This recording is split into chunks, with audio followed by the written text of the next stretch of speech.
Hello viewers, আসসালামু আলাইকুম। Welcome to my channel. আজকে আমি আপনাদের দেখাবো অনেক মজার কদবেল ভর্তা।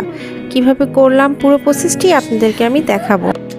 কদবেলের উপকারিতা সম্পর্কে আমরা কম বেশি সবাই জানি, তারপর যদি না জেনে থাকেন গুগলে সার্চ দিয়ে দেখে নিন। এভাবে ভর্তা করলে আপনি কদবেল ভর্তা বারবার খেতে চাবেন। তাহলে চলুন দেখে আসি কিভাবে তৈরি করলাম।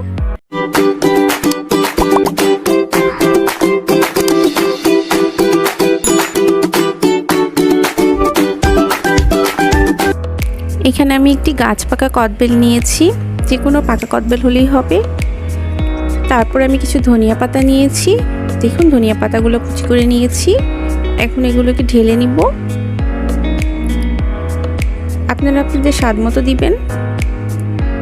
এরপর দুটো কাঁচামরিচ নিয়েছি, এগুলোকেও কুচি করে আমি নিয়েছি। এখন এগুলো ঢেলে দিব। ঝালের পরিমাণটাও আপনারা আপনাদের স্বাদ মতো বাড়িয়ে বা কমিয়ে নেবেন, যেমন পছন্দ করেন ঠিক তেমনই নেবেন। এখন এর মধ্যে আমি 1 চা চামচ চিনি দিয়ে দিচ্ছি। চিনির পরিমাণটা আপনাদের স্বাদ মতো বাড়িয়ে কমিয়ে নিতে পারেন। তারপর দিয়ে দিব এখানে 1/2 চা চামচ মতো লবণ।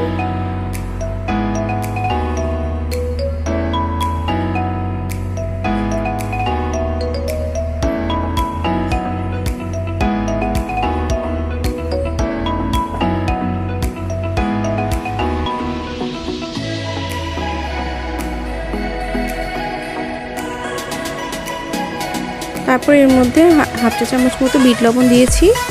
এখন সেই পাকা কদবেলটা আমি ফাটিয়ে নিয়েছি, দেখুন। এখন এই কদবেলটা আমি এর মধ্যে সবগুলোই একটি চামচের সাহায্যে দিয়ে দিব। আগে এগুলোকে একটু আমি ভালোভাবে এইভাবে একটু ঘুরিয়ে ঘুরিয়ে হালকা প্রেস করে একটু মাখিয়ে নিব।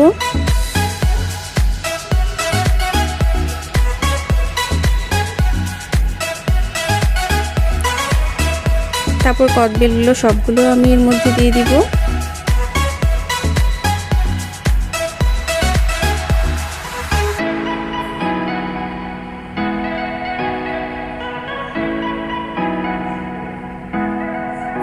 সবগুলো কদবেল দেওয়া হয়ে গিয়েছে। আমি এখন এগুলোকে একটু ঘুরিয়ে ঘুরিয়ে ভালোভাবে সবগুলো উপকরণ মেখে নিব।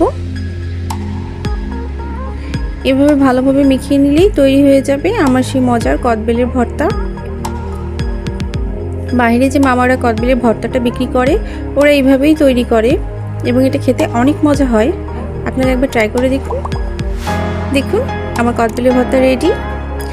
আপনাদের কাছে কেমন লাগলো ভিডিওটি? যদি ভালো লেগে থাকে অবশ্যই আমার চ্যানেলটি সাবস্ক্রাইব করুন এবং পাশে থাকা বেল বাটনটিতে ক্লিক করে আমার সঙ্গেই থাকুন, যাতে পরবর্তী ভিডিও সবার আগেই আপনাদের কাছে পৌঁছায়। আমার ভিডিওটি দেখার জন্য আপনাদের সবাইকে অসংখ্য ধন্যবাদ।